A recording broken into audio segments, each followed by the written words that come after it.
Hey guys, after an Olympic week break, we finally have Dragon Ball Super episode 55, and it was really a cool episode. TFG rating 8 out of 10. They showed what they wanted to describe in a perfect manner. I didn't see any major flaw. So yeah, I'm obviously recommending you to watch it. Now for the top 3 WTF of this episode. Number 3, Whis confirms the Grand Priest is stronger than him. DBS is raising the power limits higher and higher. Never ever in Dragon Ball history Goku had so many allies who were stronger than him. Whis is already an obstacle which apparently is very hard to overcome for Goku and Vegeta. Then we meet the Omni-King. Okay, he's the god of everything. But now we have this Grand Priest who looks to be the same kind of that of Whis and Vados. Surprisingly, he is even stronger than Whis. Whis is not even a match for this guy, and he confirms that the Grand Priest is said to be one of the 5 strongest people in all the universes. Like I said in my last video, in DBU, smaller character often turns out to be the stronger one. This guy was Whis looking and small, so we kinda saw that coming. That's really big. Where does Goku stand then? Maybe not even in top 10.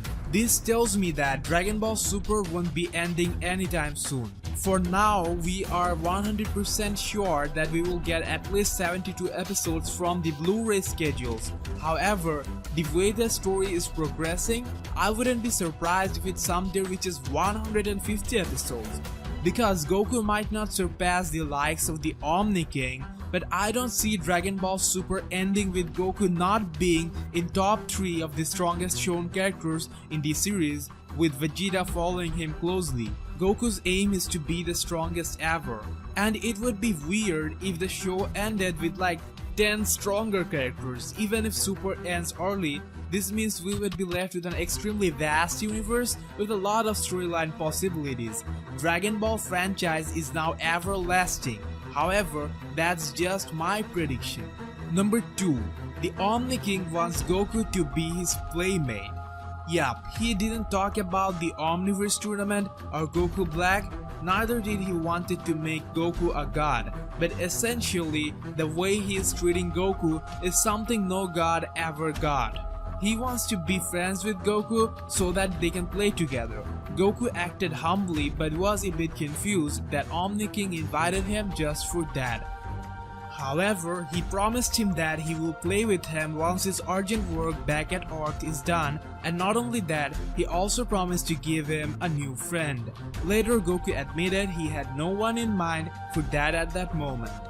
This take on the God of Everything is interesting, very Toriyama-ish, but at the same time quite creepy. Think about it. The God of Everything is acting like a 7-year-old. However, Goku invites him to come to Earth. He likes the idea and surprisingly gives a button that can be used to summon him anytime. This is huge, guys. Just imagine it. A mortal like Goku has a fucking button that can be used to summon the God of Everything. As we see in the episode, their travel to Omni-King had nothing to do with Goku Black. Warned by Beerus earlier on, Goku avoided that topic, but this button might be the one to connect the dots. Remember, Akira Toriyama said that the Omni-King will be involved in a battle that will surpass the bounds of space and time, so Goku might end up pressing that button under a desperate situation while fighting Goku Black, or it can happen by accident at some point, or imagine if Black gets his hands on it. The point I'm trying to make is he might end up pressing the button at a very crucial moment of time. The Omni-King's reaction would be interesting to observe, provided how time travel is illegal and also how much Black is messing up the timelines and the universes.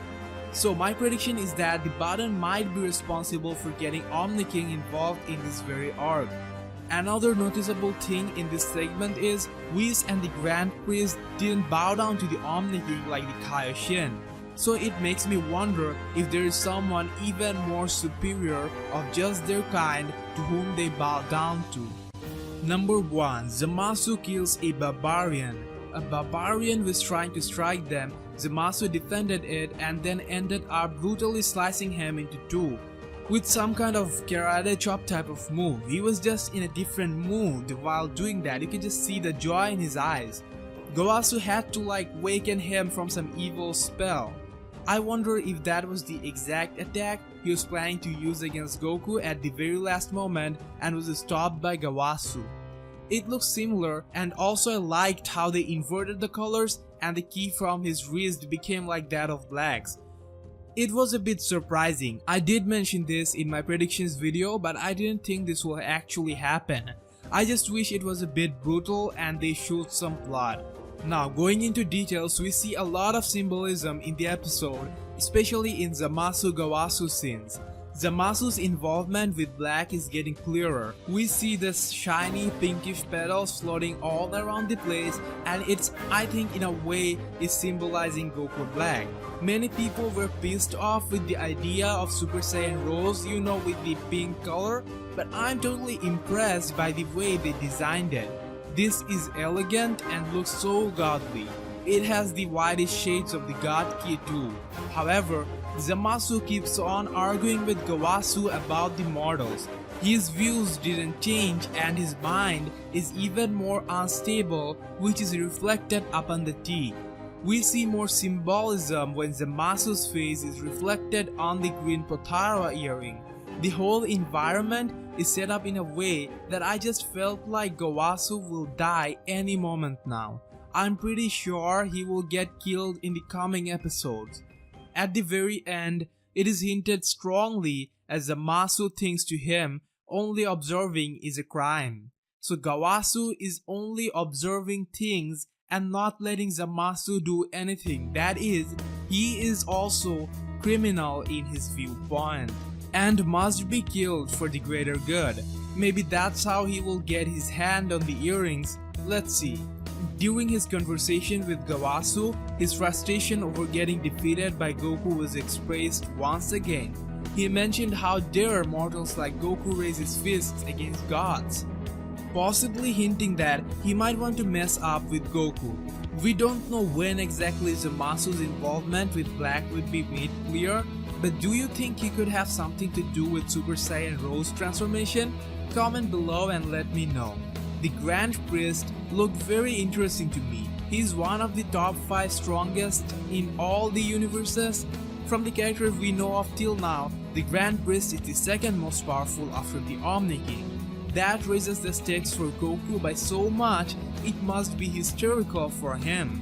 Whis can finger defend Vegeta and Goku at the same time, and even he is no match for the Grand Priest. Makes me wonder exactly how strong Goku would end up becoming by the end of DBS if he is to surpass them. Okay, finally Goku, Vegeta and Trunks reach the future timeline to battle Goku Black. Trunks finds that headwear of Mai. We know she is alive, and from the preview of next episode, it is confirmed as we see Mai in it. The episode ended with some armed guys throwing missiles at Goku. I think they just confused him with Black. Overall, this episode really kept up the hype this arc has, and I'm absolutely excited for the next week's episode. We are going to see this epic Super Saiyan Rose transformation which we see in the preview, and it looks better than anything I expected it to be. In the next episode, Vegeta will fight Black. Be excited, be hyped. I will upload episodes preview and much more exciting videos meanwhile. Subscribe and remain connected with me. That's all for now, see you in the next video.